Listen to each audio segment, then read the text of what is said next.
Good afternoon. My name is Racquel Shroff. I'm the CEO of Global Education Solutions, Melbourne, Australia. And I'm here at Didac for the first time as part of the State Government of Victoria delegation. We have a pavilion here. And it's very exciting to be here to engage with diverse stakeholders, not just from India, but from different countries in the world. And today I would like to share with you my thoughts on a very important topic, which is the highest priority, not just for government in India, but all over the world, as well as employers, educators in higher and vocational education, as well as school. And you might be wondering, what is she going to talk about? Well, imagine the future we are entering, and probably the future is now, where 6 out of 10 children who are in primary school will be entering the workforce into jobs that do not exist today.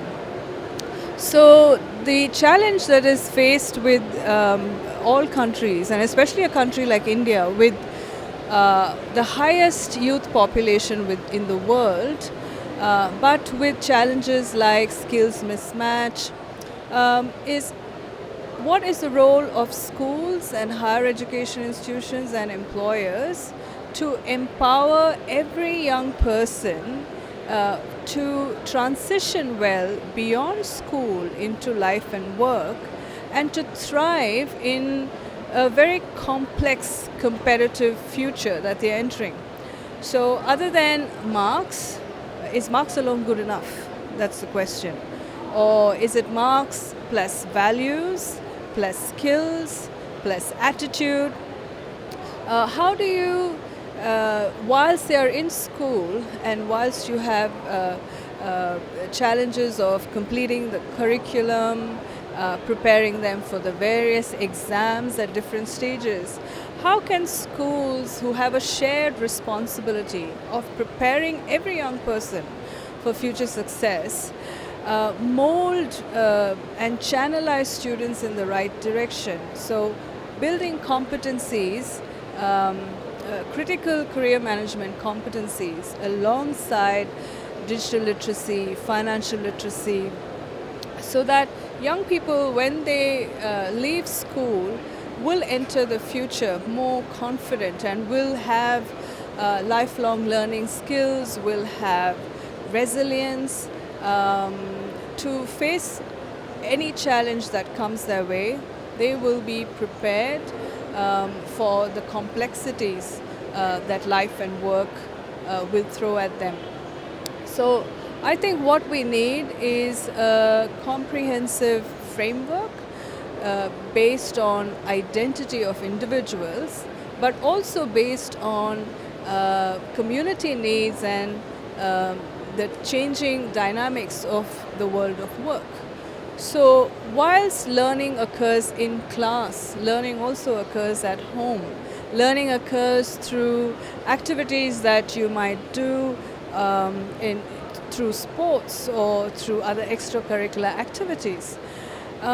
So students must be cognizant of why they're learning what they're learning, as well as be able to document it in a very structured format, probably through an e-portfolio, so that it forms a dynamic repository of all the skills, the values, the attributes that they have acquired over a period of time through the different opportunities that the schools provide. It's also important for them to know what to do with it. While they're developing all these critical skills like maybe creative thinking, problem solving, intercultural communication, they need to know that all these skills are very important for them, not just for study, but also in the future world of work.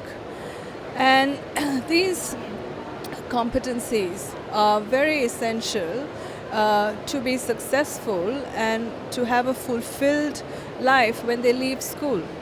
It's also important to provide through a community of practice opportunities for students to interact authentically and meaningfully with the world around them and to look at social problems and see as young people what they can do to contribute positively to the society whilst that they are creating and curating their own career paths. And this sort of ecosystem is very powerful because it provides a collaborative framework for also employers to engage at an early stage with schools and with the higher education institutions. So rather than having the focus on exam results and probably getting admission into popular courses at well-known institutions, I think it's time for us to reflect on the outcome and look at what needs to be done to achieve a higher purpose.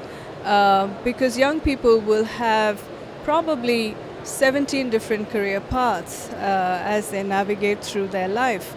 And they need to understand intrinsically who they are, how to evaluate opportunities around them, make decisions that best suit them, and also know how to implement it by dialogue and negotiation with various stakeholders, so that this serves their purpose as well as it helps industry find the right fit.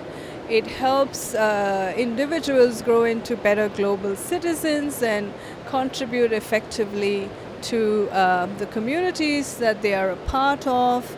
And it helps as a nation to build a very productive workforce so that the nation is competitive in an international context.